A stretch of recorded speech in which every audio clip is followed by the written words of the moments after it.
The Maine State Chamber of Commerce and lawmakers testified in a public hearing in front of the Environmental and Natural Resources Committee on a bill that would make improvements to laws surrounding PFAS. These are very complex products to test for. It's very costly, and we simply just don't have the lab capacity in Maine and frankly across the United States to be able to comply with the law as is. The bill discussed at length was LD 1214, an act to clarify the laws to combat perfluoroalkyl and polyfluoroalkyl substances. It would change how PFAS is defined, protect confidential business information, and remove the 2030 ban on products that intentionally add PFAS.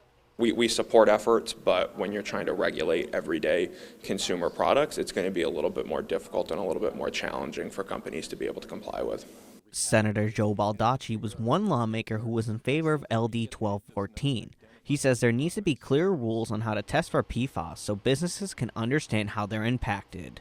We need to work with our small business community, our business community, and try to help make sure they are able to comply and have the resources to comply and the time to comply.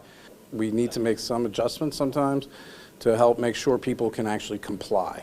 Senator Henry Ingwerson of Arundel was against the bill. He says the changes would cause problems to how the state tests for PFAS. The definition proposed in LD 1214 leaves out a whole host of harmful chemicals, including several PFAS, adjuvants, and precursors. This new definition means that several toxic PFAS could still be used in products. Senator Baldacci has a goal in mind heading into the Environmental and Natural Resource Committee's next workshop session. I just want to show them that we can make these adjustments, but we can still go forward with our goal, which is to continue to clean up PFAS, but we don't have to sacrifice large sectors of our economy in order to do that. In Augusta, Matthew Juroncic reporting for ABC 7 and Fox 22 News.